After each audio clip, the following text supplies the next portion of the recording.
शिक्षण कौशल की इस तीसरी वीडियो में आप सभी का स्वागत है।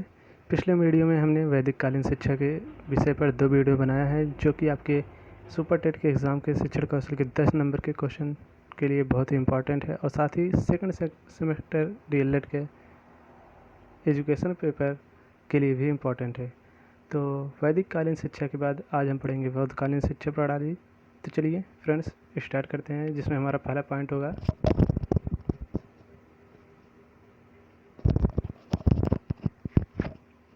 बौद्धकालीन शिक्षा दुनिया की पहली समावेशी शिक्षा कही जाती है क्योंकि इसमें वर्ण व्यवस्था के लिए कोई जगह नहीं थी। अर्थात बौद्धकालीन शिक्षा में सभी वर्ण के लिए समान शिक्षा की बात कही जाती है। दूसरा पॉइंट है, फिर भी चांडालों, घूस खाने वालों, अंग से छत विच्छित लोगों के लिए शिक्षा का प्रावधान नहीं था। मतलब इन सभी के लिए शिक्षा का प्रावधान नहीं था, बाकी सभी वर्गों के लिए शिक्षा का प्रावधान था। अगला पॉइंट है हमारा तीसरा पॉइंट,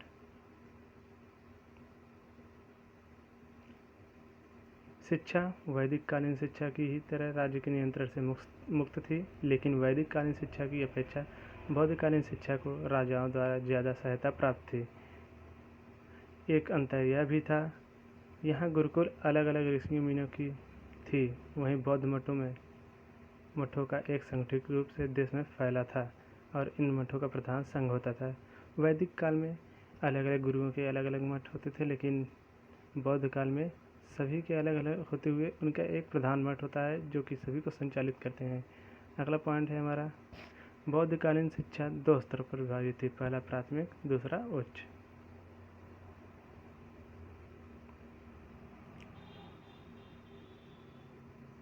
प्राथमिक शिक्षा निःशुल्क थी, जबकि उच्च शिक्षा में शुल्क लिया जाता था। प्राथमिक शिक्षा में सिद्धरस्तु नामक पोथी पढ़ाई जाती थी, जिसमें कुल 49 अक्षर थे। साथ ही साथ शुरुआती व्याकरण एवं गणित सिखाते थे। सिद्धरस्तु नामक पोथी से प्राथमिक शिक्षा स्टार्ट होती थी और साथ ही साथ व्याकरण और गणित में प्राथमिक कक्षाओं में पढ़ाया जाता था। लास्ट पॉइंट है इस पीडीएफ का हमारा, उच्च स्तर पर पाठ्यचर्या को 2 भागों में बांटा गया था, लौकिक, पारलौकिक या धार्मिक या अलौकिक। लौकिक में हमारा था गणित, विज्ञान, औषधि विज्ञान, प्राणी विज्ञान, वनस्पति शास्त्र। अगले स्लाइड की तरफ चलते हैं।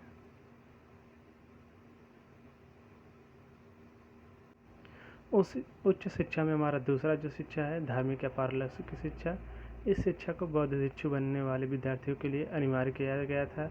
जो भी प्रशिक्षु बौद्ध भिक्षु बनना चाहते थे वह इस शिक्षा का प्रयोग करते थे। इसमें धार्मिक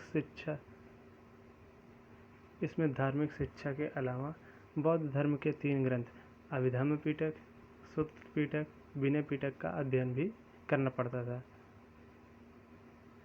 शिक्षा की शुरुआत पपज्जा या प्रवज्जा संस्कार से होती थी, जहाँ पर हमारा वैदिक कालीन शिक्षा में इस शिक्षा की शुरुआत उपनयन संस्कार से होती थी, वहीं बौद्धकालीन शिक्षा में हमारी शिक्षा की शुरुआत पवज्जा या प्रवज्जा संस्कार से होती थी, जो कि 6 से 8 वर्ष की उम्र में होती थी।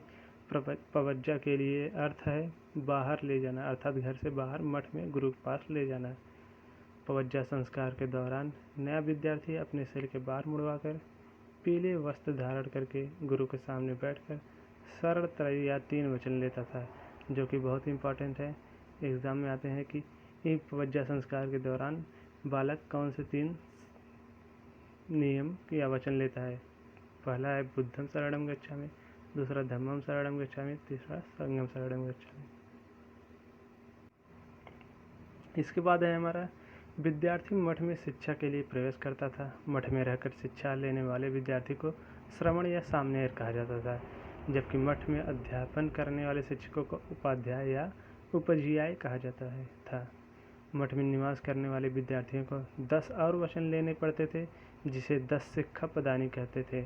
पहला था हमारा अहिंसा का पालन करना, दूसरा था निंदा न करना, तीसरा सत्य बोलना, चौथा मादक पदार्थों का सेवन न करना, पांचवा पराई वस्तु ग्रहण न करना, छठवां श्रृंगार की वस्तुओं का प्रयोग न करना, सातवां महंगी वस्तुएं दान न लेना, आठवां शुद्ध आचरण करना, नौवां मांसाहारी आहार न लेना, सत आहार लेना, 10वां नृत्य तमाशे आदि से दूर रहना।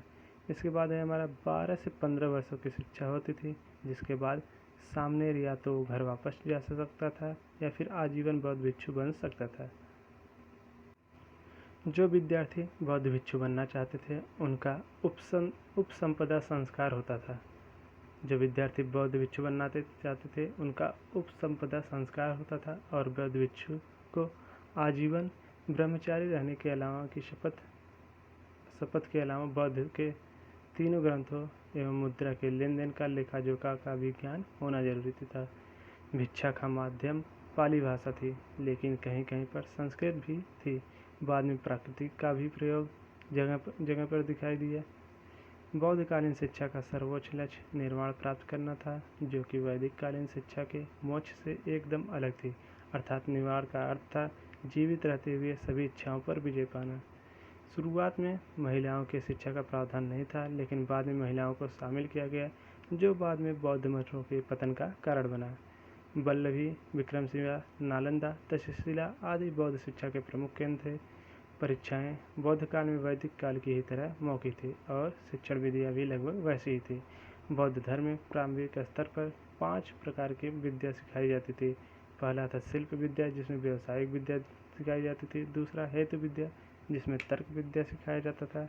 तीसरा अध्यात्म विद्या, जिसमें धार्मिक शिक्षाओं के बारे में अध्ययन कराया जाता था। चौथा था चिकित्सा विद्या, जिसमें औषधि शास्त्र सिखाया जाता था।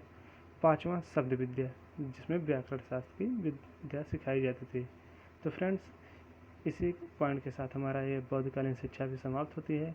अगले वीडियो में हम दूसरे टॉपिक पर बात करेंगे। तो वीडियो कैसा लगा ज़रूर कमेंट में बताइएगा। चैनल को सब्सक्राइब और लाइक शेयर ज़रूर कीजिएगा। जय हिंद।